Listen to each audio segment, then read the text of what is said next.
Тукай ягы үзенә кемнәрне генә җыймый. Бүген менә иң яхшы атлар һәм җайдаклар бирде. Аларны хәтта туктаусыз яуган яңгыр да куркытмый. Яңа Кырлайда ат көне, һава торышы нинди булуга карамастан, инде 8нче ел рәттән уза.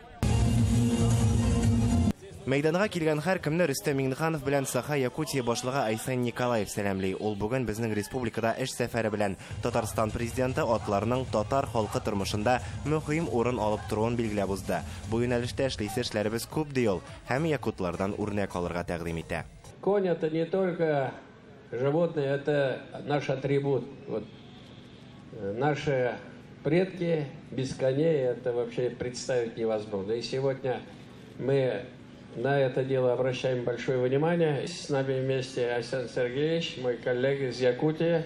Мы все знаем, что Якутия — это центр коневодства нашей большой России. Мы недавно были, конечно, нам далеко еще до Якутии. И вот такие праздники будут возрождать наши традиции. Наши традиции очень нужны нашим народам. Поэтому вам большое спасибо за этот праздник.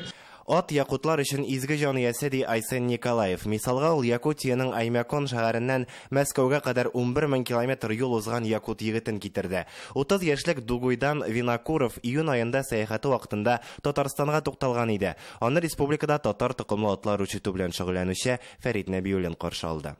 Түләшедән килгән безнең атыбыз түгәле тегемләр белән бөтен нәрсәләр. Бүген узган ат көне үз иченә күп төрле бәйгеләрне ала. Менә иң матур бизәлгән атны сайлыйлар. Берсе түбәтәй кигән, икенчесе эшләпә, берсенең арбасында самавыр кайнап утыра. Ат янына чыгып бер басып торсанда инде бер рәхәт булып китә, күңелләр тынычлана. Бер телегенә юк сөйләшкәненә белми, ат шул хәтле нәрсә дип әйтәме.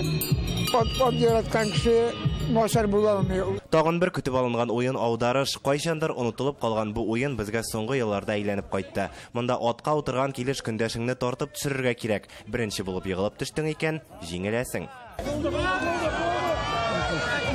Ат көненнән эш атлары да читтә калмый, үзләре җигелгән, арбалары да буш түгел. Печән, ашлык төяп чабалар. Мондый эшне авылда көн саен эшләгәч, сер бирмиләр. Шулай да иң кызыклы тамаша чабышкылар ярышы мөгаен. Менә татар токымлы атлар чаба. Чабыш худы әкренрәк, но җыраккарак баралар алар. Алар выносливый, чыдам атлар. Шунысы белән аерылалар алар башкалардан. Характерлары бар. Характер бар. Әйе, үз-сүзе. Таңлыйсы килмәсә таңламыйм. Хәзерге тормышта без атларны ниндидер бәйрәмнәрнең бизәлеше буларак кына күрергә өйрәнгән. Әмма татарлар өчен алар аерым мөһим урын алып тора бит. Атлар безнең тарихыбыз һәм тамырларыбызның бер өлеше. Татар токымлы атлар соңгы елларда Татарстанда ат үрчетү өлкәсендә ясалган җитди адымнарның берсе булды. Хәзер аларның саны 1038-гә җиткән. Гомумән соңгы арада ат үрчетү һәм ат спорты өлкәсендә яңалыклар күп. Бу тармакның федерациясенә җитәкче итеп авыл хуҗалыгы министры Марат Җаббаров билгеләнде. Һәм федерация алдында яңа бурыч та бар. 2030 елга кадәр Татарстанда атларның гомуми санын 50 меңгә җиткерү. Biz үзебезгә шундый максат киреп алабыз. Шул бу санның өстендә эшләргә, именно спорт юнәлешендә йортта тоту, атның тагын нинди кызыксыну чаралары, менә сабан туйларда, узышларда, республика көскеннәрендә, и анардан да кала районнарыбызда зур бәйрәмнәр оештырган вакытта да атка юнәлешне ачырга. Аңарчы хәл итәсе мәсьәләләр дә күп. Менә Биектауда яшәүче Ленар Усманов хуҗалыгы. Аның бөтен тормышы атлар белән бәйле. Ул ярышларда катнашу өчен гарәп һәм инглиз тукымлы атлар үрчетә. Бу эшнең барлык нечкәлекләрен белә, проблемаларны да. Атларны лечить торган вид врачлар юк. Безнең шуңа күрә үзебез лечить итәбез, үзебез система куябыз. Дөрес вид врачларны тәрбияләп чыгарсалар, ул әйбәт булыр, атларны хәп. Без бу сорауны турыдан-туры республиканың баш ветеринарына юлладык. Без бу юнәлештә эшлибез. Казан дәүләт ветеринария академиясе белән белгечләр әзерләү, именно ат буенча инде махсус белгечләр, ат буенча аның бит әле үзенең үзенчәлекләре дә бик күп атның. Әлбәттә әзерләячәк, әлбәттә белгечләр булачак, әмма иң беренче чиратта ат кирәк. Ат булгач белгеч дә булыр.